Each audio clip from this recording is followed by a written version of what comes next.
Students, in this video we shall discuss about another nomenclature of configuration of stereomers, and that is R and S system of naming the stereoisomers, the configuration of stereoisomers. R for rectus and S for sinister. In previous video we have discussed about D and L notations of configurations of various stereomers, and now we are discussing about R and S notations, rectus and sinister notations. तो बेटा A absolute configuration ਨੂੰ denote ਕਰਦੇ ਆ R and S. R is one isomer and S is its mirror image. ठीक है, दो mirror images ਜਿਹੜੀਆਂ naan super ਇੰਪੋਜ਼ੇਬਲ ਆ ਉਹਨਾਂ ਦੀ ਕਨਫੀਗਰੇਸ਼ਨ ਨੂੰ ਡਿਨੋਟ ਕਰਨ ਲਈ ਅਸੀਂ R and S ਸਿਸਟਮ ਪੜ੍ਹ ਰਹੇ ਹਾਂ. ਇੱਕ ਆਈਸੋਮਰ ਅਗਰ R ਹੋਏਗਾ ਰੈਕਟਸ ਹੋਏਗਾ, ਦੂਸਰਾ ਜਿਹੜਾ ਮਿਰਰ ਇਮੇਜ ਹੋਏਗਾ ਉਹ ਸਿਨਿਸਟਰ ਹੋਏਗਾ, S ਹੋਏਗਾ. तो ਕਨਫੀਗਰੇਸ਼ਨ ਨੂੰ R ਕਦੋਂ ਕਹਿਣਾ ਜਾਂ S ਕਦੋਂ ਕਹਿਣਾ?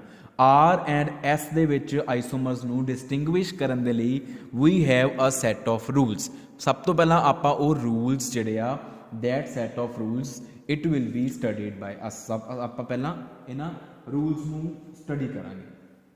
ਠੀਕ ਹੈ, ਤਾਂ ਬੇਟਾ ਇਹ ਰੂਲਸ ਕੀ ਆ? what are these rules of naming R and S, giving the name R and S to various stereomers?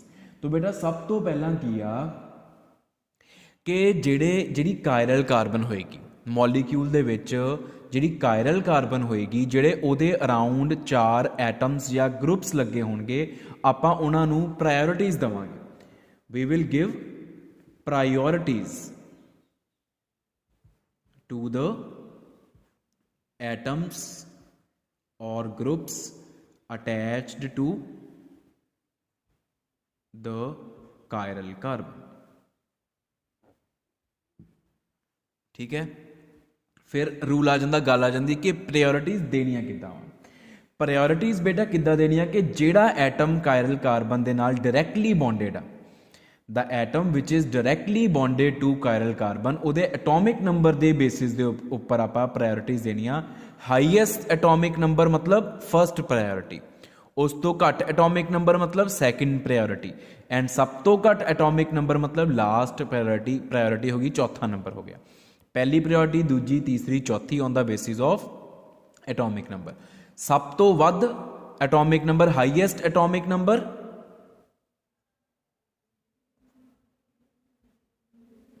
ਮਤਲਬ ਫਸਟ ਪ੍ਰਾਇਓਰਿਟੀ,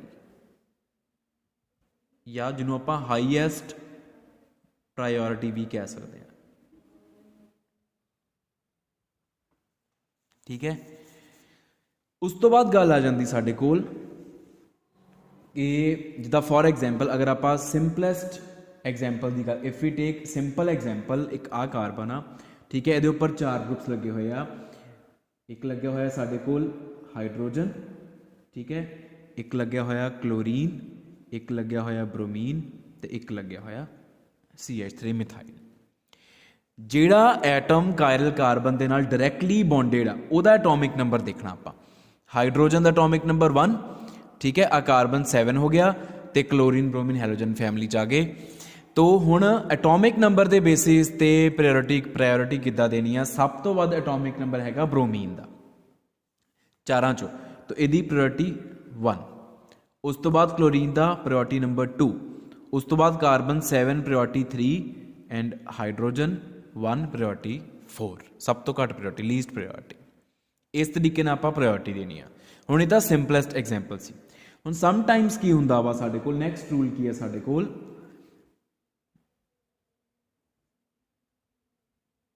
ਕਿ ਕਈ ਵਾਰੀ ਕਾਇਰਲ ਕਾਰਬਨ ਦੇ ਅਰਾਊਂਡ ਐਸੇ ਦੋ ਗਰੁੱਪਸ ਲੱਗੇ ਹੁੰਦੇ ਆ ਜਿਨ੍ਹਾਂ ਦਾ ਐਟਮ, ਜਿਹੜਾ ਐਟਮ ਕਾਇਰਲ ਕਾਰਬਨ ਦੇ ਨਾਲ ਜੁੜਿਆ ਹੋਵੇ ਉਹ ਸੇਮ ਹੁੰਦਾ ਵਾ.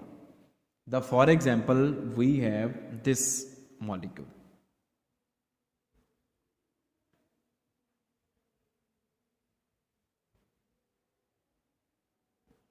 See this example. ਹੁਣ ਆਹ ਕਾਇਰਲ ਕਾਰਬਨ ਆ, ਹਾਈਡਰੋਜਨ, ਆਕਸੀਜਨ, ਡਾਇਰੈਕਟਲੀ ਐਟਮ ਕਿਹੜਾ ਜੁੜਿਆ? ਕਾਰਬਨ, ਤੇ ਇੱਥੋਂ ਵੀ ਡਾਇਰੈਕਟਲੀ ਕਿਹੜਾ ਜੁੜਿਆ ਹੋਇਆ? ਕਾਰਬਨ. ਹੁਣ ਇਹੋ ਜਿਹੀ ਸਿਚੁਏਸ਼ਨ ਦੇ ਵਿੱਚ ਕੀ ਕਰਾਂਗੇ ਅਸੀਂ? ਕਿਉਂਕਿ ਫਿਰ ਉਸ ਹਿਸਾਬ ਨਾਲ ਇਹਨਾਂ ਦੋਨੋਂ ਨੂੰ ਪ੍ਰਾਇਓਰਿਟੀ ਸੇਮ ਰੱਖਣੀ ਆ, ਪਰ ਨਹੀਂ, ਇਹੋ ਜਿਹੀ ਸਿਚੁਏਸ਼ਨ 'ਚ ਕੀ ਆ, ਆਪਾਂ ਨੈਕਸਟ ਐਟਮਸ ਦੇਖਦੇ ਹਾਂ. ਜਿਹੜੀ ਕਾਰਬਨ ਡਾਇਰੈਕਟਲੀ ਜੁੜੀ ਹੋਈ ਆ ਉਹਦੇ ਉੱਪਰ ਜਾਂ ਉਹਦੇ ਨਾਲ ਅੱਗੋਂ ਕਿਹੜੇ ਐਟਮਸ ਲੱਗੇ ਹੋਏ ਆ ਉਹਨਾਂ ਦੇ ਐਟੋਮਿਕ ਨੰਬਰ ਦੇ ਬੇਸਿਸ ਤੇ ਪ੍ਰਾਇੋਰਟੀ ਸੈੱਟ ਕਰਾਂਗੇ ਅਸੀਂ। ਜਿੱਦਾਂ ਹੁਣ ਆਹ ਕਾਰਬਨ ਇਹਨਾਂ ਦਾ ਪਤਾ ਹੀ ਆ, ਦੇਖੋ ਇੰਨਾ ਸਾਨੂੰ ਪਤਾ ਵਾ ਕਿ ਇਹਨੂੰ ਪ੍ਰਾਇੋਰਟੀ ਨੰਬਰ 1 ਮਿਲਣਾ, ਐਟੋਮਿਕ ਨੰਬਰ 8 ਆ, ਤੇ ਇਹਨੂੰ ਪ੍ਰਾਇੋਰਟੀ ਨੰਬਰ 4 ਹੀ ਮਿਲਣਾ, ਐਟੋਮਿਕ ਨੰਬਰ 1 ਆ। 2 ਐਂਡ 3 ਵਾਲੀ ਖੇਡ ਚੱਲ ਰਹੀ ਆ ਕਿ 2 ਕਿਹਨੂੰ ਦੇਣਾ ਤੇ 3 ਕਿਹਨੂੰ ਦੇਣਾ ਵਾ। ਹੁਣ ਦੇਖੋ ਆਹ ਵਾਲੀ ਕਾਰਬਨ ਦੇ ਨਾਲ ਅੱਗੋਂ ਲੱਗੇ 3 ਹਾਈਡਰੋਜਨ, ਔਰ ਇਸ ਕਾਰਬਨ ਦੇ ਨਾਲ 2 ਹਾਈਡਰੋਜਨ ਤੇ 1 ਮਿਥਾਈਲ, ਤੇ ਮਿਥਾਈਲ ਦਾ ਮਤਲਬ ਕੀ ਆ, ਬੌਂਡਿੰਗ ਥਰੂ ਕਾਰਬਨ। तो ਜਿਹੜੀ ਆਹ ਵਾਲੀ ਕਾਰਬਨ ਆ ਇਹਦੇ ਉੱਪਰ ਜਿਹੜੇ 3 ਅੱਗੋਂ ਫਰਦਰ ਐਟਮ ਜਿਨ੍ਹਾਂ ਇਹ ਜੁਆਇਨ ਕੀਤੀ ਹੋਈ ਉਹਨਾਂ 'ਚੋਂ 2 ਹਾਈਡਰੋਜਨ ਆ ਤੇ 1 ਕਾਰਬਨ ਆ, ਇਹਦੇ ਕੋਲ ਤਿੰਨੋਂ ਹੀ ਹਾਈਡਰੋਜਨ ਆ। ਮਤਲਬ 2 ਹਾਈਡਰੋਜਨ कैंसल, तीसरा हाइड्रोजन ਤੇ ਕਾਰਬਨ। तो इधर वाले ग्रुप की प्रायोरिटी ज़्यादा बनेगी, इनू मिलेगा 2 नंबर, इनू मिलेगा 3 नंबर। ਜਦੋਂ ਜਿਹੜੇ ਕਾਰਬਨ ਦੇ ਨਾਲ ਡਾਇਰੈਕਟਲੀ ਬੌਂਡਡ ਐਟਮਸ ਹੁੰਦੇ ਅਗਰ ਉਹ 2 ਸੇਮ ਆ ਤਾਂ ਫਿਰ ਆਪਾਂ ਉਹਨਾਂ ਤੋਂ ਨੈਕਸਟ ਐਟਮਸ ਦੇ ਐਟੋਮਿਕ ਨੰਬਰ ਕੰਪੇਅਰ ਕਰ ਲੈਂਦੇ ਹਾਂ। ਠੀਕ ਹੈ, ਜਿੰਨੀ ਦੇਰ ਤੱਕ ਡਿਫਰੈਂਟ ਐਟਮ ਨਹੀਂ ਆ ਜਾਂਦਾ ਉਨੀ ਦੇਰ ਤੱਕ ਐਟੋਮਿਕ ਨੰਬਰ ਕੰਪੇਅਰ ਕਰੀ ਜਾਣੇ ਆ। ਜਿੱਦਾਂ carbon same, hydrogen same, hydrogen same, ਫਿਰ ਕਾਰਬਨ ਤੇ ਹਾਈਡਰੋਜਨ, ਇੱਥੇ ਡਿਸਟਿੰਕਸ਼ਨ ਆਈ ਆ ਤੇ ਕਾਰਬਨ ਦਾ ਐਟੋਮਿਕ ਨੰਬਰ ਜ਼ਿਆਦਾ ਹੈ। ठीक है, फिर एक रूल साडे कोल आ जाता कि अगर मान लो 2 एटम्स का एटोमिक नंबर सेम आ तो वह अगों फरदर किसी होर एटम नाल जुड़े ही नहीं। The for example carbon, hydrogen, chlorine, iodine ते deuterium. Here D is deuterium, जिहड़ा हाइड्रोजन का आइसोटोप आ। मतलब एक आइसोटोप, 2 आइसोटोप्स जिहड़े आ वो एक कार्बन कायरल कार्बन ते लगे हुए आ। ये वाला रूल है, when 2 isotopes are attach to same carbon, उन्हों का एटोमिक नंबर तो सेम होना वा। ठीक है ना, तो फिर असी कंपेयर करना on the basis of mass number, atomic mass. तो ड्यूटीरियम का मास ज़्यादा, उसकी प्रायोरिटी ज़्यादा, हाइड्रोजन का मास घट, उसकी प्रायोरिटी घट होएगी। तो फिर उस हिसाब नाल इनू नंबर 1 मिलू, इनू 2 मिलूगा, इनू 3 मिलूगा, तो इनू नंबर 4 मिलूगा। आपां पहला प्रायोरिटी देने वास्ते रूल्स जिहड़े आ इनू असीं सीक्वेंस रूल कहने आ। सीक्वेंस रूल्स पढ़ रहे हैं, these rules are called sequence rules of assigning priorities to the atoms और groups attach to the chiral carbon of a compound. Next rule की आ, नैक्सट रूल है कि मान लो कायरल कार्बन के उपर एक ऐसा ग्रुप लग्या होया वा जिहदे च डबल बॉन्ड या ट्रिपल बॉन्ड आते हैं। इनू ध्यान ना समझियो, डबल बॉन्ड और triple bonds are present in a group which is attached to the chiral carbon. हुण इहदी एक्सप्लेनेशन देने की बजाय मैं तुहानूं लिख के दिखाऊंगा भी उन्होंने आपां किद्दां लिखते हैं। जिद्दां फॉर एग्जाम्पल किसी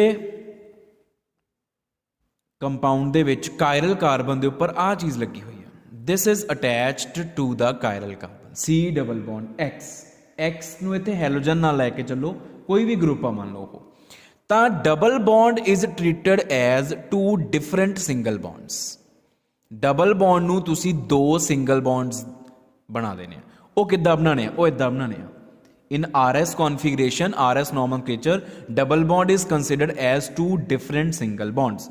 तो इनू तुसी इदां लिखोगे, आ C आ, ठीक है, उहदे नाल एक X जुड़िया, 2 बॉन्ड्स अलग अलग करने, एक बॉन्ड आ हो गया, एक बॉन्ड होर लगा दो X नाल, इदां ही X का C नाल एक बॉन्ड आ हो गया, एक बॉन्ड X का C नाल लगा दो होर, इदां करके।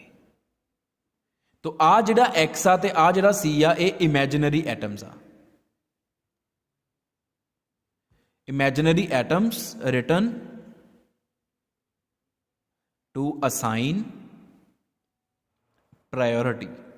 सिर्फ प्रायोरिटी देने वास्ते, प्रायोरिटी असाइन करने वास्ते ये एटम्स लिखी दे आ RS कॉन्फिगरेशन दे विच, RS notations, RS nomenclature system दे विच। इनू कहते हैं duplication of the pi bond, duplication of the double bond. Double bond नू डुप्लीकेट करता, तो आ दोनों एटम्स डुप्लीकेटेड एटम्स आ भी duplicated uh.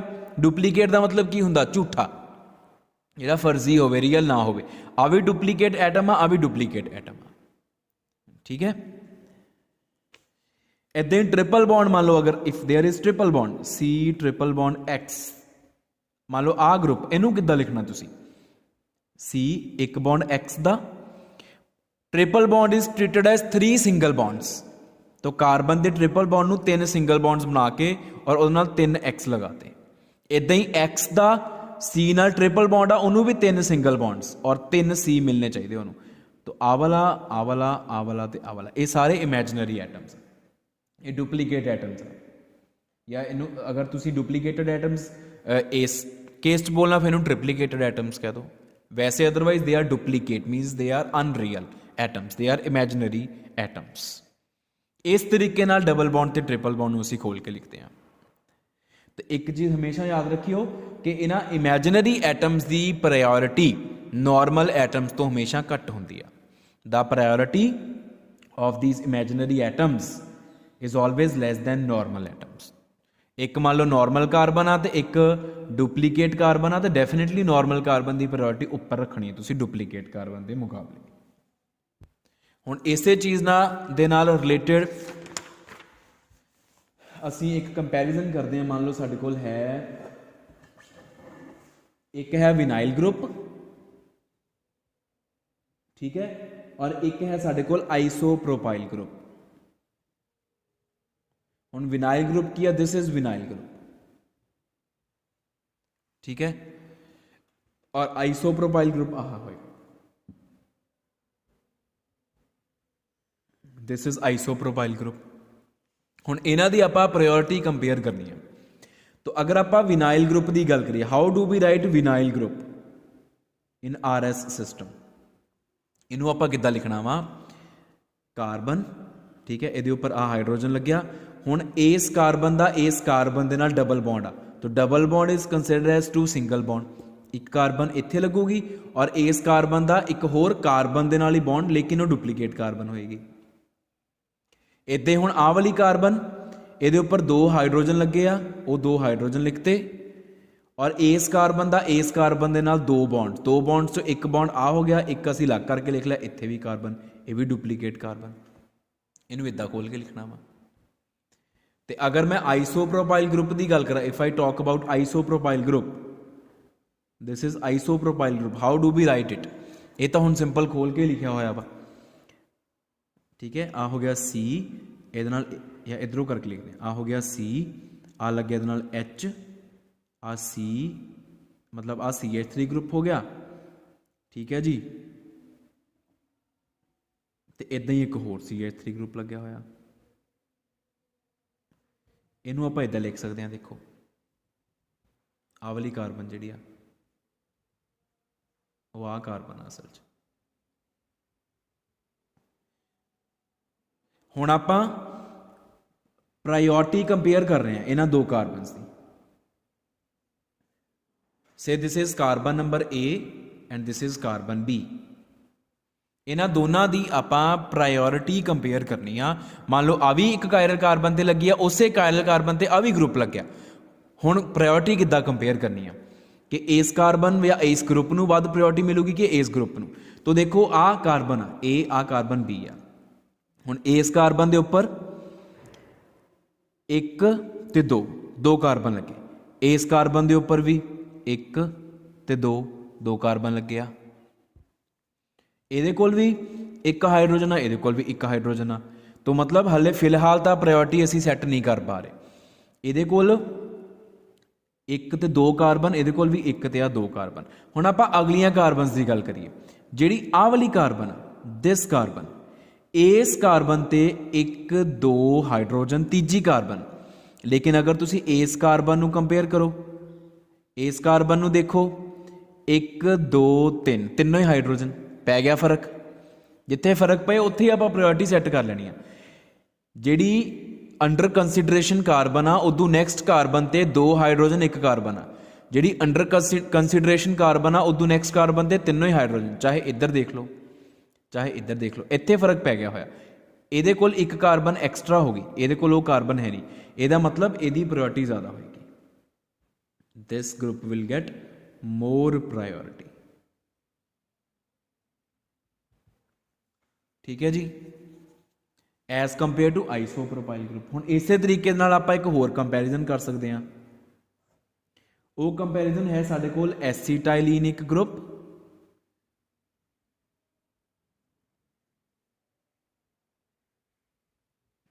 And phenyl group.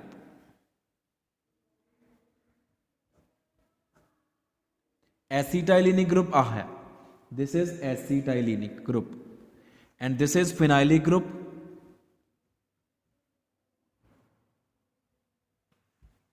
ठीक है जी, हुण आपां इन्हां नूं कंपेयर करिए दोनों नूं। अगर आपां इहनूं खोल के लिखीए, आ मान लो ए कार्बन होगी जिहड़ी अंडर कंसिडरेशन आ, और आ कार्बन होगी बी कार्बन जिन्होंने प्रायोरिटी देनी है। सी ट्रिपल बॉन्ड मतलब तीन सिंगल बॉन्ड्स, सी सी सी एच सी सी, इस तरीके दे नाल। और इनू खोल के लिखिए आपां, आ बाकी नू छड्ड के सिर्फ इत्थों तक ही देख लिया आपां, तां भी अपना डिसीजन लिया जाऊगा। आ होगी कार्बन अंडर कंसिडरेशन वाली, अंडर ऑब्जरवेशन, ओदा आ वाली कार्बन दे नाल with this carbon it has double bond, तो एक तो आही कार्बन लगूगी और एक हो जो डुप्लीकेटेड कार्बन। ठीक है जी, इदां ही इधरले पासे सिंपली एक सी आऊगा। ठीक है, हुण और इहदे नाल फरदर अगों इस कार्बन का देखो दो बॉन्ड्स आ। ठीक है, एक आह वाली सी होगी, एक डुप्लीकेटेड कार्बन लगूगी, और एक इहदे कोल हाइड्रोजन भी पिया होया इस तरीके नाल। और इस कार्बन के उपर एक हाइड्रोजन और एक डुप्लीकेटेड कार्बन लगनी है, आ वाले डबल बॉन्ड करके आ एक डुप्लीकेटेड कार्बन लग गई। और अगे ये कोल पिया होया सी एच ग्रुप, आ सी एच आ, दिस इज सी एच। तो साडा मसला इन्ने नाल ही हल हो सकता, आ भी सी एच आ।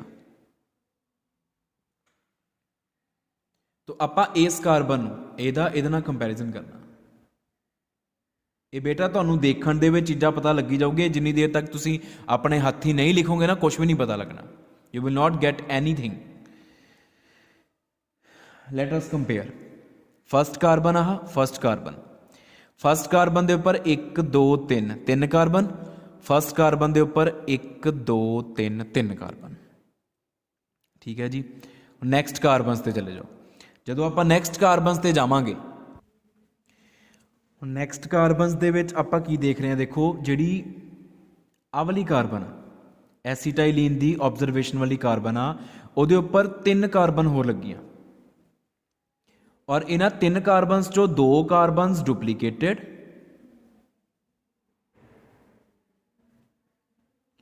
और वन कार्बन ऐसी आ, one carbon bonded to two carbons and one hydrogen. तिन्ना चों एक कार्बन ऐसी है जिहड़ी कि दो कार्बन ते एक हाइड्रोजन नाल जुड़ी आ। जे आपां इधर गल करिए, इहदे विच भी की आ, तीन कार्बन एटम्स आ, वी हैव थ्री कार्बनस जिहड़ी कि कार्बन अंडर ऑब्जरवेशन ते लगियां, एक दो तीन, इहदे चों एक डुप्लीकेटेड कार्बन आ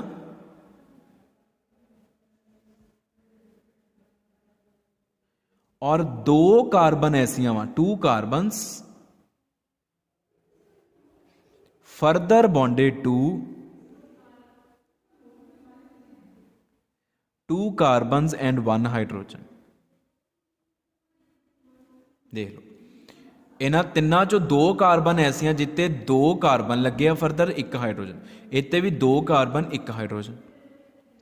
ठीक है, तो फिर इत्थों ही क्लीयर हो गया डिस्टिंक्शन। तो इत्थे जिथे डिस्टिंक्शन पै गई उत्थों ही देख लेना, इत्थे डिस्टिंक्शन पै गई कि जिहड़ी फिनाइल ग्रुप की आ वाली कार्बन आ, ये ज़्यादा हैवी है, इसकी प्रायोरिटी ज़्यादा बन रही है, तो it means this carbon is given more priority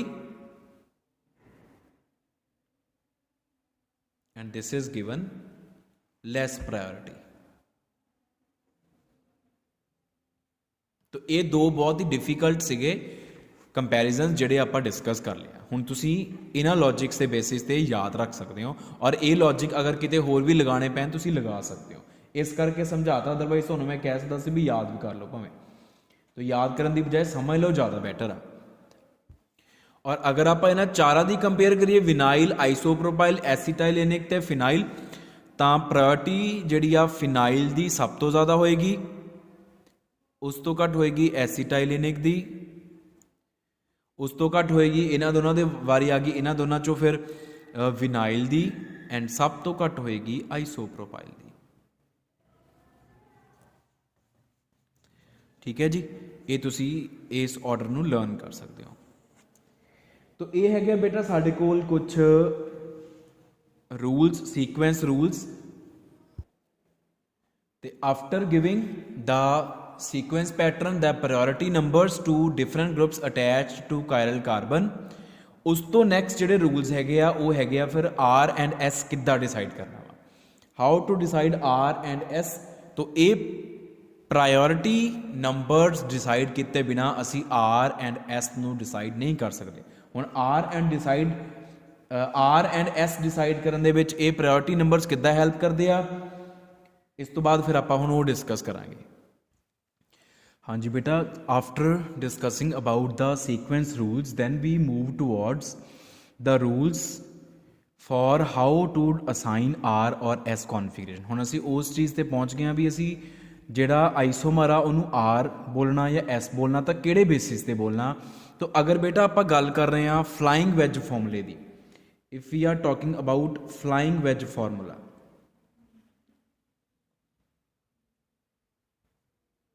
of isomers, isomers दे फ्लाइंग वैज फॉर्मूले अगर असी ड्रॉ करिए तो कोशिश करो हमेशा always try to write the group और atom with lowest priority in a position away from the observer। Lowest priority वाले एटम नू या ग्रुप नू अवे फ्रॉम द ऑब्जर्वर लिखो, हमेशा कोशिश करो कि वो अवे फ्रॉम द ऑब्जर्वर लिखिया होवे। Always try to write the group और atom with lowest priority in a position away from the observer. उस तो बाद की करो, उस तो बाद वी फॉलो द सीक्वेंस। असी केड़ी सीक्वेंस फॉलो करते हैं? 1 to 2 to 3। फस्ट प्रायोरिटी वाले एटम या ग्रुप तो सैकेंड वाल जाना, तो सैकेंड तो थर्ड वाल जाना। We follow the sequence 1 to 2 to 3। If pen moves clockwise, अगर साडा पेन क्लॉकवाइज मूव करता वा, then the isomer is R and vice versa। मतलब जे साडा पेन एंटी क्लॉकवाइज मूव करता तो आइसोमर इज S, या इदां लिख दिंदे आ। If anticlockwise, if the pen moves anticlockwise then the configuration is S। ਇਹ ਕਦੋਂ ਆ? ਜਦੋਂ ਲੋਐਸਟ ਪ੍ਰਾਇੋਰਟੀ ਵਾਲਾ ਐਟਮ ਅਸੀਂ ਅਵੇ ਫਰੋਮ ਦਾ ਆਬਜ਼ਰਵਰ ਰੱਖਿਆ ਹੋਇਆ ਵਾ, ਉਹਨੂੰ ਅਸੀਂ ਉਧਰਲੇ ਪਾਸੇ ਰੱਖਿਆ ਸਾਡੀ ਅੱਖਾਂ ਤੋਂ ਪਰੇ ਵਾਲੇ ਪਾਸੇ। ਫਲਾਈਂਗ ਵੈਜ ਫਾਰਮੂਲੇ ਤੁਹਾਨੂੰ ਪਤਾ ਕਿੱਦਾਂ ਡਰਾ ਕਰਦੇ, ਜਿਹੜਾ ਡੋਟਡ ਵੈਜ ਹੁੰਦਾ ਵਾ ਉਹ ਅਵੇ ਫਰੋਮ ਦਾ ਆਬਜ਼ਰਵਰ ਹੁੰਦਾ। ਠੀਕ ਹੈ ਜੀ। ਹੁਣ ਇਸ ਤੋਂ ਬਾਅਦ ਕੀ ਆ ਕਿ ਮੰਨ ਲਓ ਸਾਨੂੰ ਪੇਪਰ ਦੇ ਵਿੱਚ ਕੋਈ ਫਲਾਈਂਗ ਵੈਜ ਫਾਰਮੂਲਾ ਪਹਿਲੇ ਡਰਾ ਕਰਕੇ ਦਿੱਤਾ ਔਰ ਉਹਦੇ ਵਿੱਚ ਜਿਹੜਾ ਲੋਐਸਟ ਪ੍ਰਾਇੋਰਟੀ ਵਾਲਾ ਐਟਮ ਆ ਉਹ ਅਵੇ ਫਰੋਮ ਦਾ ਆਬਜ਼ਰਵਰ ਨਹੀਂ ਹੈਗਾ, ਤਾਂ ਅਸੀਂ ਉਹਨੂੰ ਅਵੇ ਫਰੋਮ ਦਾ ਆਬਜ਼ਰਵਰ ਭੇਜ ਸਕਦੇ ਹਾਂ ਬਾਏ ਇੰਟਰਚੇਂਜਿਸ। ਆਪਾਂ ਇੰਟਰਚੇਂਜਿਸ ਕਰ ਸਕਦੇ ਹਾਂ ਬਾਏ ਇੰਟਰਚੇਂਜਿੰਗ ਦ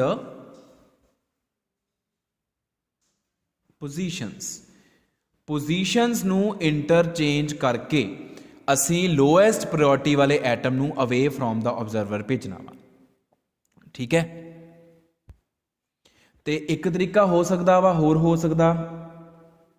ਅੱਛਾ, ਹੁਣ ਇਹ ਅਲੱਗ-ਅਲੱਗ ਚੀਜ਼ਾਂ by interchanging the positions we can write the lowest priority atom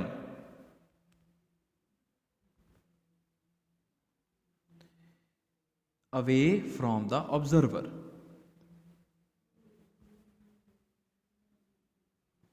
एक तरीका यह है by interchanging the positions.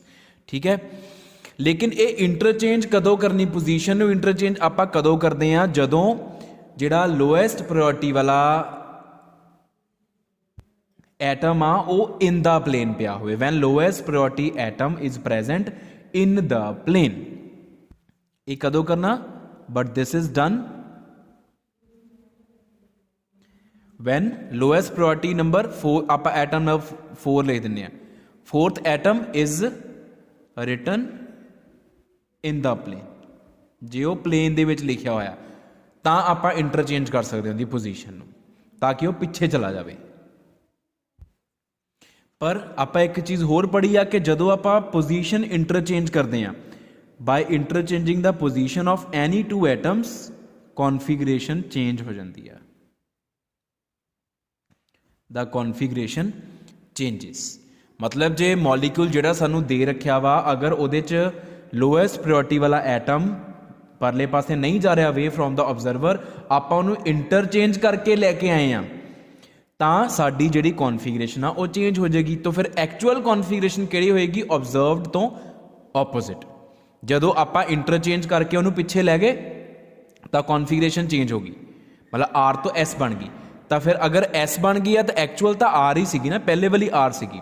Example तो तुहानूं मैं समझाना, तो अगर इफ 2 इंटरचेंजिज आर डन, जे 2 इंटरचेंजिज किते आ, then configuration remains same।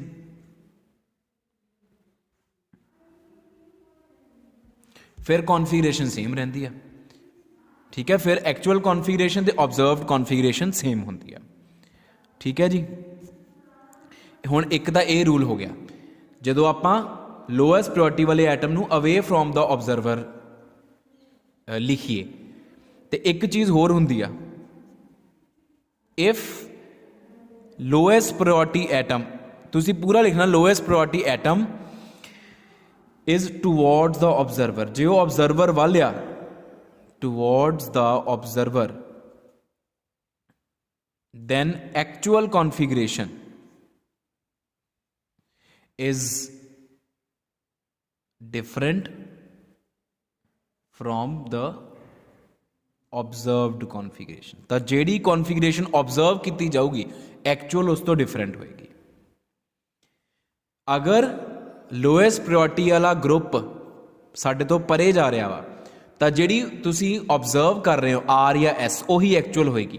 तो जे वो तुहाडे वल आ रहा वा, फिर जिहड़ी तुसी ऑब्जर्व कर रहे हो वो एक्चुअल तो ऑपोजिट होएगी, ठीक है। 2 केसिस का सिंपल ही आ। जे मान लो वो एटम इन द प्लेन पिया वा, ना तुहाडे वल आ रहा, ना वो तुहाडे तो परे जा रहा, फिर तुसी उहनूं या अपने वल ले आओ या अपने तो परे कर लो, तुहानूं एक इंटरचेंज करना पएगा।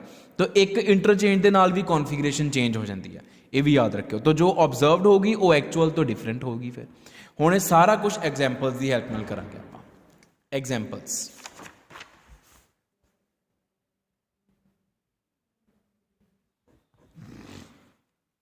हुण मान लो आह है, सानू आ दे रखिया, पेपर दे विच आ गया कि इनू आर या एस कॉन्फिगरेशन असाइन करो,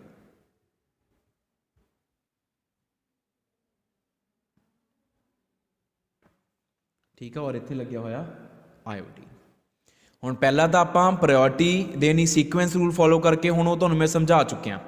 तो उहदे बेसिस दे उपर इनू नंबर 1 आयोडीन, ठीक है, क्लोरीन नू नंबर 2, फिर SO3H दे विच सल्फर थ्रू बॉन्डिंग आ, हाइड्रोजन थ्रू नहीं है। SO3H पढ़ते हैं आप इनू 3 नंबर तो इनू 4 नंबर।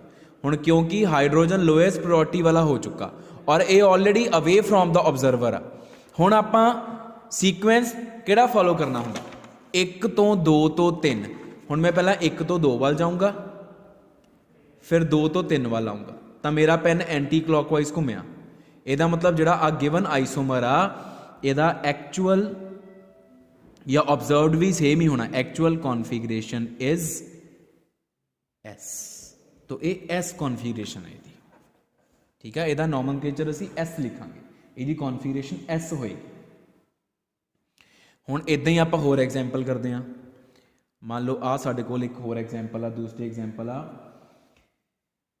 कार्बन के उपर लग्या होया इथाइल, ठीक है, फिर लग्या हाइड्रोजन, फिर लग गया क्लोरीन तो एक लग गया मिथाइल। आ चीज़ आ इनू आर या एस कॉन्फिगरेशन देनी है असी। तो आर या एस कॉन्फिगरेशन इनू किद्दां दे सकते हैं आपां? पहला प्रायोरिटी देनी पऊगी। प्रायोरिटी किद्दां देनी आ? क्लोरीन नू सब तो ज़्यादा, हाइड्रोजन नू सब तो घट मिलनी आ, इथाइल ते मिथाइल चों इथाइल नू ज़्यादा होनी आ, 2 ते 3 हो जाना। ठीक है जी।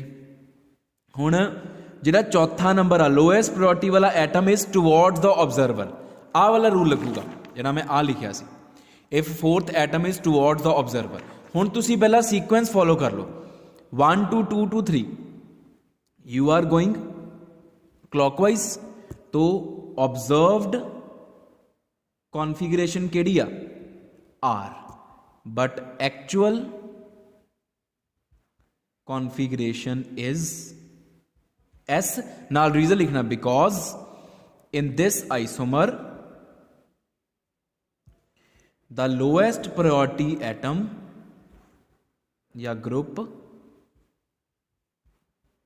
Is towards the observer. लिखोगे तो एग्जामिनर नूं पता लगू हाँ भी तुहानूं कोई नॉलेज हैगी आ। तो एक्चुअल कॉन्फिगरेशन जिहड़ी एस आ उन्होंने डब्बे च बंद करके लिखो, ताकि एग्जामिनर किते इनू आर ना समझ लो फिर गलत कर दू तुहाडा।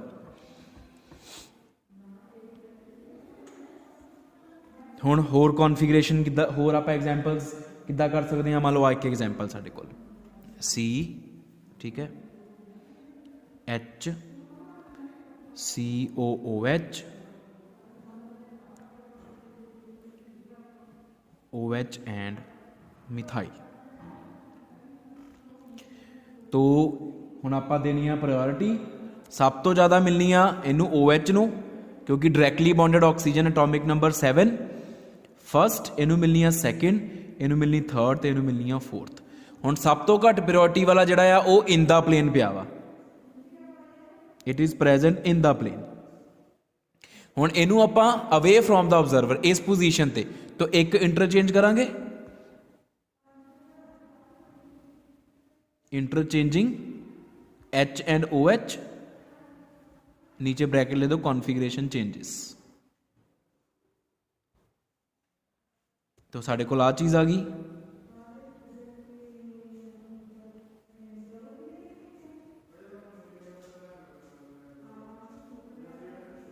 ठीक है, this was 1 2, this is 3 and this is 4। आही चीज़ असी चाहते सी। हुण 1 to 2 to 3 जाना आपां, एंटी क्लॉकवाइज साडी पेंसिल मूव की, पेन मूव किया। तो यदा मतलब इस आइसोमर की कॉन्फिगरेशन, यदि ऑब्जर्व्ड कॉन्फिगरेशन की आ रही है, वो आ रही है एस, लेकिन असी इंटरचेंज किया वा, सानू तो आ दिता सीगा, असी तो बनाया वा है। So actual configuration is R. R आ सकती, दिस इज आर आइसोमर जिहड़ा सानू गिवन सीगा। So actual configuration of given isomer is R. हाँ जी बेटा, हुण असी ये स्टडी करांगे कि अगर साडे स्टीरियो आइसोमर की फिशर प्रोजैक्शन दिती होवे, सानू फिशर प्रोजैक्शन फॉर्मूला पहला आपां स्टडी किया फ्लाइंग वैज फॉर्मूले तो आर एंड एस किद्दां डिसाइड करना आपां, ते हुण आपां स्टडी कर रहे हैं कि फिशर प्रोजैक्शन फॉर्मूले तो किद्दां डिसाइड करना कि वो स्टीरियो आइसोमर आर आ या एस आ। फिशर प्रोजैक्शनस तो आर एंड एस का डिसीजन लेना बहुत सौखा है as compare to flying wedge formula. ਇਹਦੇ ਵਿੱਚ ਕੀ ਆ, ਫਿਸ਼ਰ ਪ੍ਰੋਜੈਕਸ਼ਨ ਫਾਰਮੂਲਾ 'ਚ ਕੀ ਆ, ਜਿਹੜਾ ਲੋਐਸਟ ਪ੍ਰਾਇਓਰਿਟੀ ਵਾਲਾ ਗਰੁੱਪ ਹੋਏਗਾ ਕਾਇਰਲ ਕਾਰਬਨ ਦੇ ਅਰਾਊਂਡ, ਉਹਨੂੰ ਆਪਾਂ ਵਰਟੀਕਲੀ ਅਪਵਰਡ ਜਾਂ ਵਰਟੀਕਲੀ ਡਾਊਨਵਰਡ ਰੱਖਦੇ ਹਾਂ। Whether it is placed vertically upward or vertically downward it does not matter, ਚਾਹੇ ਉਹ ਤਾਂ ਹੁਣ ਆਪਾਂ ਫਿਸ਼ਰ ਪ੍ਰੋਜੈਕਸ਼ਨ ਫਾਰਮੂਲਾ ਹਮੇਸ਼ਾ ਇੱਦਾਂ ਲਿਖਦੇ ਹਾਂ, ਇਸ ਪੁਆਇੰਟ ਤੇ ਕਾਇਰਲ ਕਾਰਬਨ ਹੁੰਦੀ ਆ, ਆ ਹੋ ਗਿਆ ਵਰਟੀਕਲ ਬੌਂਡਸ, ਚਾਹੇ ਲੋਐਸਟ ਪ੍ਰਾਇਓਰਿਟੀ ਵਾਲਾ ਐਟਮ ਇੱਥੇ ਹੋਵੇ ਚਾਹੇ ਇੱਥੇ ਹੋਵੇ, ਕੋਈ ਫਰਕ ਨਹੀਂ ਪੈਂਦਾ। ਤਾਂ ਉਹਨੂੰ ਵਰਟੀਕਲ ਪੋਜੀਸ਼ਨ ਤੇ ਰੱਖ ਕੇ ਫਿਰ ਸੇਮ ਸੀਕੁਐਂਸ ਫੋਲੋ ਕਰਾਂਗੇ 1 to 2 to 3 ਔਰ ਦੇਖਾਂਗੇ ਕਿ ਅਸੀਂ ਕਲੌਕਵਾਈਜ਼ ਜਾ ਰਹੇ ਹਾਂ ਜਾਂ ਐਂਟੀ ਕਲੌਕਵਾਈਜ਼ ਜਾ ਰਹੇ ਹਾਂ। ਜੇ ਅਸੀਂ ਕਲੌਕਵਾਈਜ਼ ਜਾ ਰਹੇ ਹਾਂ ਤਾਂ ਆਰ ਆਈਸੋਮਰ ਹੋਏਗਾ, ਆਰ ਕੌਨਫੀਗਰੇਸ਼ਨ ਹੋਏਗੀ, ਜੇ ਅਸੀਂ ਕਾਊਂਟਰ ਕਲੌਕਵਾਈਜ਼ ਜਾ ਰਹੇ ਹਾਂ ਤਾਂ ਐਸ ਹੋਏਗੀ।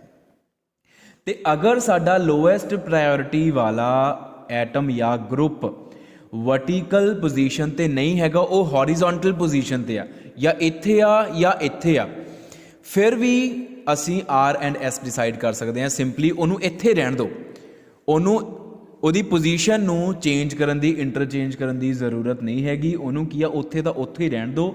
ਅਤੇ ਦੇਖੋ 1 to 2 to 3 ਜਾਂਦੇ ਟਾਈਮ ਅਸੀਂ ਕਲੋਕਵਾਈਜ਼ ਜਾਂਦੇ ਹਾਂ ਕਿ ਐਂਟੀ ਕਲੋਕਵਾਈਜ਼ ਜਾਂਦੇ ਹਾਂ। ਜੇ ਅਸੀਂ ਕਲੋਕਵਾਈਜ਼ ਜਾਂਦੇ ਹਾਂ ਤਾਂ ਓਬਜ਼ਰਵਡ ਕੌਨਫੀਗਰੇਸ਼ਨ ਹੋ ਗਈ ਸਾਡੀ ਆਰ, ਅਤੇ ਜੇ ਐਂਟੀ ਕਲੋਕਵਾਈਜ਼ ਜਾਂਦੇ ਹਾਂ ਓਬਜ਼ਰਵਡ ਕੌਨਫੀਗਰੇਸ਼ਨ ਇਜ਼ ਐਸ, ਅਤੇ ਐਕਚੁਅਲ ਕੌਨਫੀਗਰੇਸ਼ਨ ਫਿਰ ਇਸ ਤੋਂ ਓਪੋਜ਼ਿਟ ਹੋਏਗੀ।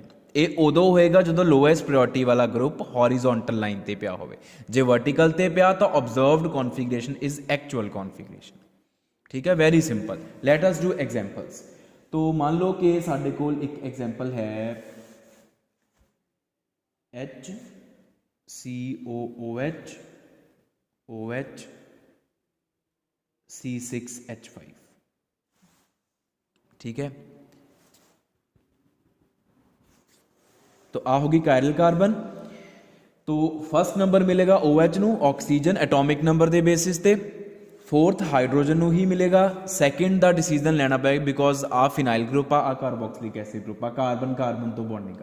तो उस तो अगों खोल के देखांगे आ COOH C double bond O आ और आ फिनाइल ग्रुप ਤੁਹਾਨੂੰ पता ਕਿਹੜਾ ਹੁੰਦਾ, तो ਇਹਨੂੰ 2 नंबर मिलेगा, ਇਹਦੀ ਪ੍ਰੈਫਰੈਂਸ ਜ਼ਿਆਦਾ ਹੋਏਗੀ, ਇਹਨੂੰ मिलेगा 3rd नंबर।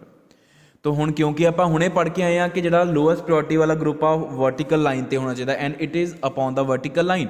तो 1 to 2 to 3 जाते टाइम जी साडा पेन आ वो एंटी क्लॉकवाइज घूमिया, तो जी actual configuration it is S, S ही साडी एक्चुअल कॉन्फिगरेशन है क्योंकि वर्टिकल लाइन ते ही पिया होया वा।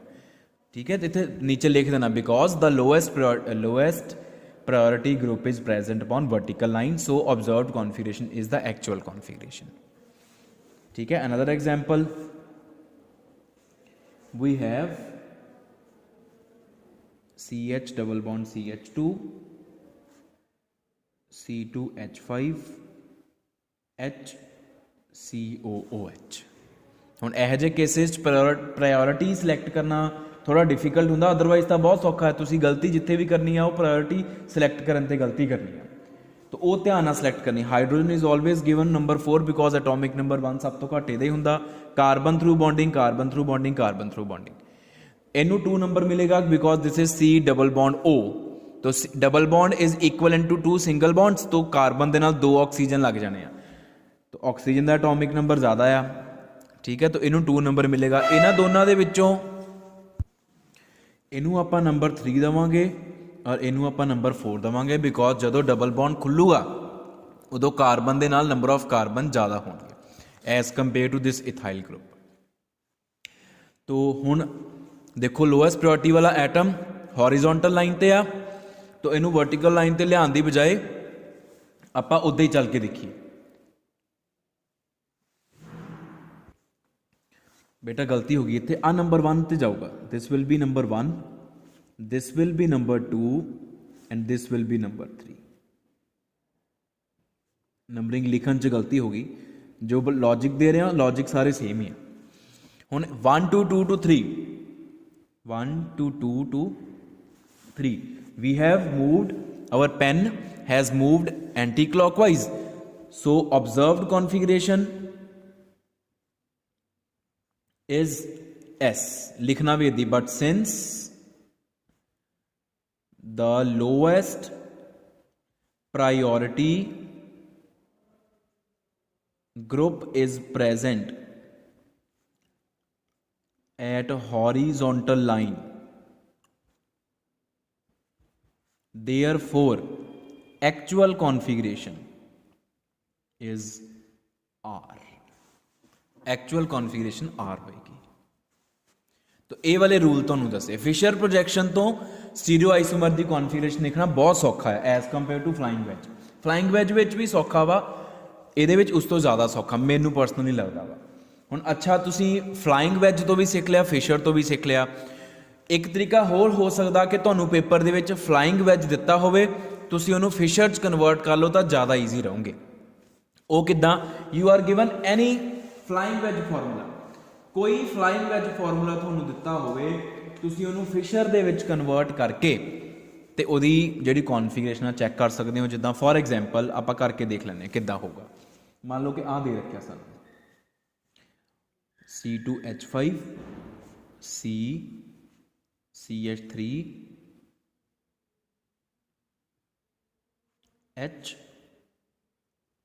HCl, ठीक है। हुण तुसीं इहनूं फिशर प्रोजैक्शन फॉर्मूले च किद्दां कन्वर्ट करना, तुसीं लिखोगे the given isomer is this या गिवन कंपाउंड इज दिस, तो नीचे लिख दो फ्लाइंग वैज फॉर्मूला, इनू इक्विवेलेंट कर दो, इत्थे लिख दो this is flying wedge formula.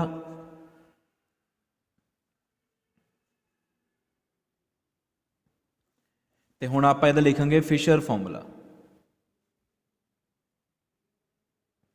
वो किद्दां लिखदे हुंदे आ, जिहड़े इन द प्लेन बॉन्ड्स पे आ वो वर्टिकल लाइन ते लिखदे आ असीं C2H5 CH3। हॉरिजोंटल ते की लिखना, इन्हां दोनों नूं देखो Cl ते H नूं, Cl खब्बे पासे आ और H कंपैरेटिवली उहदे अगे आ। Cl नूं खब्बे लिखांगे, H नूं सज्जे लिखांगे, इस तरीके नाल लिखांगे, ठीक है जी। तो हुण देखो प्रायोरिटीज़ दईए, Cl नूं मिलेगी फर्स्ट नंबर, C2H5 नूं सैकेंड नंबर, CH3 नूं थर्ड नंबर, इनू फोर्थ नंबर। हुण 1 2 2 to 3 जाइए, इदां गए, ठीक है। असी क्लॉकवाइज घूमे आ, we have moved clockwise, observed configuration is S, but since the lowest priority group is present at horizontal line, same आही वाली वर्डिंग लिखोगे, therefore actual configuration is R। तो यदि actual configuration R है, sorry clockwise घूमे आ तो observed R आ ते एक्चुअल एस आ, माई मिस्टेक सॉरी, क्योंकि साडा पेन क्लॉकवाइज घूमिया सी तो ऑब्जर्व्ड आर पर एक्चुअल एस होएगी। तो ये जिहड़ा गिवन आइसोमर आ उहदी एस कॉन्फिगरेशन इदां भी तुसीं लिख सकते हो पेपर दे विच, इत्थों सिलैक्ट करना इत्थों सिलैक्ट कर लो डायरैक्टली, इनू फ्लाइंग वैज इनू फिशर च कन्वर्ट करके फिर सिलैक्ट करना, फिर सिलैक्ट कर लो, वो तुहाडी मर्जी होएगी। इस तो बाद बेटा साडे कोल कंपाउंड्स आ जाते हैं, compounds containing more than one stereo centres. जदों एक तो ज्यादा स्टीरियो सेंटर्स होण फिर की करते हैं आपां, इन सच अ केस या in such a compound configuration around each chiral center is specified separately। हर chiral center दे around configuration अलग अलग स्पैसीफाई करनी पैंदी है, सन अलग अलग असी स्पैसीफाई करते हैं, ठीक है। वो किदां, आ देखो आ कंपाउंड आ मान लो साडे कोल COOH COOH HOH OHH। This is the compound containing two chiral center, this is one chiral center and this is second chiral center, this is tartaric acid, fine। तो हुण असी ਇਹਦੇ ਅਰਾਊਂਡ ਅਲੱਗ ਕੌਨਫੀਗਰੇਸ਼ਨ ਸਪੈਸੀਫਾਈ ਕਰਨੀ, ਇਹਦੇ around ਅਲੱਗ specify ਕਰਾਂਗੇ। This is carbon number second, this is first carbon, second, third and fourth. ਇਹ second carbon, third carbon, C2 C3। C2 ਦੇ ਅਰਾਊਂਡ ਅਲੱਗ ਦੇਖਾਂਗੇ ਅਸੀਂ ਕੌਨਫੀਗਰੇਸ਼ਨ, ਤੇ C3 ਦੇ ਅਰਾਊਂਡ ਅਲੱਗ ਦੇਖਾਂਗੇ। ਜਦੋਂ ਹੁਣ ਆਪਾਂ C2 ਦੇ ਅਰਾਊਂਡ ਦੇਖਣੀ ਆ ਤਾਂ ਇਹਨੂੰ ਆਪਾਂ ਕਿੱਦਾਂ ਲਿਖਾਂਗੇ, this can be written as COOH OHH। ਹੁਣ ਇਹਨੂੰ ਦੇਖੋ, ਆ ਸਾਰੇ ਹਿੱਸੇ ਨੂੰ ਅਸੀਂ ਇੱਕ ਗਰੁੱਪ ਮੰਨ ਲਾਂਗੇ। ਜਦੋਂ ਆਪਾਂ ਇਹਦੇ ਅਰਾਊਂਡ ਕੌਨਫੀਗਰੇਸ਼ਨ ਲਿਖਣੀ ਆ ਤਾਂ ਆ ਵਾਲੇ ਸਾਰੇ ਫਰੈਗਮੈਂਟ ਨੂੰ ਅਸੀਂ ਇੱਕ ਗਰੁੱਪ ਮੰਨਾਂਗੇ, ਠੀਕ ਹੈ। ਔਰ ਜਦੋਂ ਆਪਾਂ ਇਹਨੂੰ ਇੱਕ ਗਰੁੱਪ ਮੰਨਾਂਗੇ ਤਾਂ ਫਿਰ ਆਪਾਂ ਇਹਨੂੰ ਕਿੱਦਾਂ ਲਿਖਾਂਗੇ, ਦੇਖੋ ਆ C ਆ, C ਨਾਲ H ਲੱਗਿਆ ਔਰ C ਦੇ ਨਾਲ ਹੀ OH ਲੱਗਿਆ ਵਾ, और C ਦੇ ਨਾਲ ਹੀ COOH ਲੱਗਿਆ ਵਾ, CHOH COOH। ठीक है जी। ਹੁਣ ਆਪਾਂ ਦੇਣੀ ਇਹਨਾਂ ਨੂੰ priority number, priority sequence. This will be given number 1। ठीक है जी। And this is given number 2, number 3 and number 4। ये हुण किद्दां देने मैं तुहानूं सिखा चुकिया है एटॉमिक नंबर के बेसिस ते। ਜਿਹੜੇ ਐਟਮਸ डायरैक्टली बॉन्डेड आ कार्बन ਨੂੰ ਉਹਨਾਂ ਦਾ ਐਟੋਮਿਕ ਨੰਬਰ ਅਗਰ ਸੇਮ ਹੁੰਦਾ ਫਿਰ ਨੈਕਸਟ ਐਟਮ ਦੇ ਐਟੋਮਿਕ ਨੰਬਰ ਦੇ ਬੇਸਿਸ ਤੇ। ਅਗਰ ਡਬਲ ਬੌਂਡ ਆ ਉਹਨੂੰ ਖੋਲ ਕੇ 2 ਸਿੰਗਲ ਬੌਂਡਸ ਬਣਾ ਲਓ। ਇਹ ਸਾਰਾ ਕੁਝ ਆਪਾਂ ਡਿਸਕਸ ਕਰ ਚੁੱਕੇ ਹਾਂ। ਹੁਣ ਆਪਾਂ 1 to 2 to 3 ਜਾਈਏ। We have moved anticlockwise, असी एंटी क्लॉकवाइज मूव किते हैं। ठीक है, तो एंटी क्लॉकवाइज मूव करन दा मतलब है कि observed configuration is S but actual configuration is R। वो क्यों? क्योंकि हाइड्रोजन लोएस्ट प्रायोरिटी वाला एटम हॉरिजॉन्टल लाइन ते पिया, therefore configuration around C2 is R। ठीक है जी। हुण जदों आपां C3 दे अराउंड देखनी है फिर आपां इहनूं किद्दां लिख सकते हैं? फिर जिहड़ा आ कार्बन है, दिस कार्बन जिहड़ा उपर वाला हिस्सा आ फ्रैगमेंट, इनू 1 कंसिडर कर लो, CHOH COOH। Priority number similar 1 2 3 and 4। हुण 1 to 2 to 3 जाते टाइम असी अगेन एंटी क्लॉकवाइज घूमे, साडा पेन एंटी क्लॉकवाइज गया वा। तो observed configuration around C3 is S, the actual configuration around C3 is R। ठीक है, तो C2 एंड C3 दोनों के अराउंड जिहड़ी कॉन्फिगरेशन आ वो R एंड R है। तो देयरफॉर टार्टरिक एसिड इज या given isomer of given stereomer of tartaric acid is written as, इनू किद्दां लिखांगे असी? इनू इधर लिखांगे 2R, 3R tartaric acid. 2R दा मतलब सैकेंड कार्बन दे अराउंड भी R कॉन्फिगरेशन, थर्ड कार्बन दे अराउंड भी R कॉन्फिगरेशन। तो जिहड़ा आ गिवन आइसोमर सीगा आ वाला दिस आइसोमर, ਉਹਨੂੰ ਅਸੀਂ ਇੱਦਾਂ ਲਿਖਾਂਗੇ 2R 3R tartaric acid। The given isomer of tartaric acid is written as this। ठीक है जी। तो इस तरीके ਦੇ ਨਾਲ ਆਪਾਂ ਜਿਹੜੇ ਕਨਫੀਗਰੇਸ਼ਨਸ ਆ ਉਹ ਅਸਾਈਨ ਕਰਦੇ ਆ ਉਹਨਾਂ ਕੰਪਾਊਂਡਸ ਨੂੰ ਜਿਨ੍ਹਾਂ ਦੇ ਵਿੱਚ ਇੱਕ ਤੋਂ ਜ਼ਿਆਦਾ ਕਾਇਰਲ ਸੈਂਟਰ ਹੁੰਦੇ ਆ।